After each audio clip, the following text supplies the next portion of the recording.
And just when I think I'm done, I'm not done. There's more. So I'm being guided to explain how to allow your Christ, what that means. Okay? So what that means is, okay, to become crucified and die and cross over to the other side, okay, what you have to do, which is what is taught, is you must go within.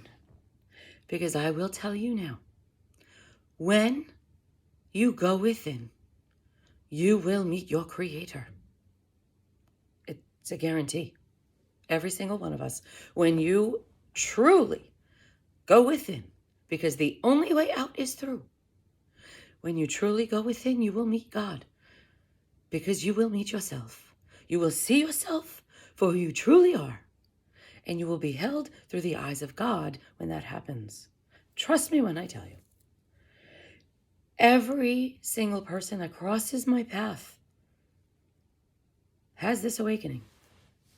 And they meet God because they meet themselves. When you allow yourself to look in the mirror and actually see what's there, which is break down your being. Who are you? What are you? Where do you come from?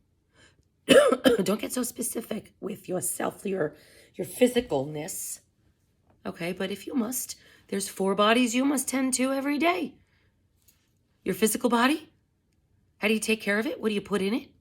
How do you keep it highly functioning? How do you take care of your spaceship? You have your mental body. How do you control your brain? Keep your brain on a leash. Control that goddamn thing.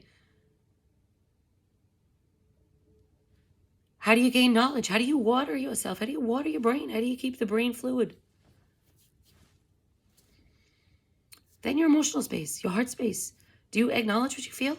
Do you honor your emotions? Do you control your emotions? Do you express what they make you feel? Authentically, organically, who you are, how you really, really, really feel? Or is it just a little bit? Because you're afraid to hurt somebody else. Don't be afraid to hurt somebody. Just speak your truth. If you got hurt. And then you'll see your own perception. Or if you're personalizing something that need not be personalized. We have to have more communication. We're humans. We came here to communicate, but we don't communicate authentically. And then, we have words to speak. That's it. The words suck anyway. Then you have your spiritual self, your spiritual body. How do you take care of that? What's your connection to source? What's your connection to self? Where's your faith?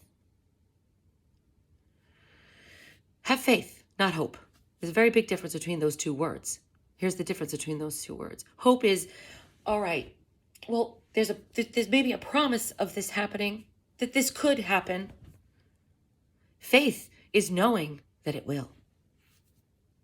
It's a very big difference between knowing something and hoping something. You got to be stronger with your energy. Where's your energy? You want to ignite that flame, that light of God within, that Christ within us all. And then you want it to rise.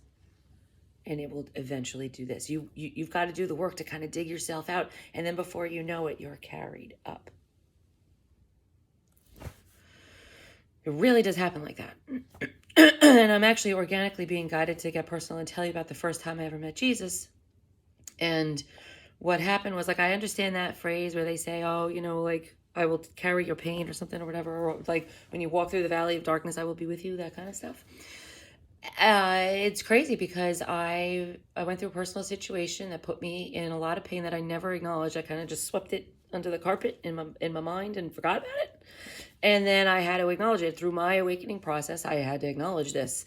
And as a human, the pain was so bad on my heart that it brought me to my knees. It knocked me to the ground, dead to my knees. I was like, holy fuck. And I cried out to God. I swear to God I did. And it was 1:00 in the morning.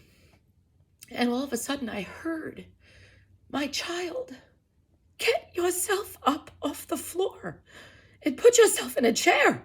And it was a very stern voice. And it was like my father was yelling at me. He was not really yelling at me, but my father was like, I see you, what you're doing. And get up.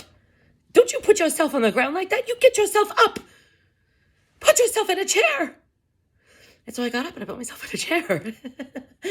And then it was like all of a sudden I was in a different energy. I was in a different space and I was held.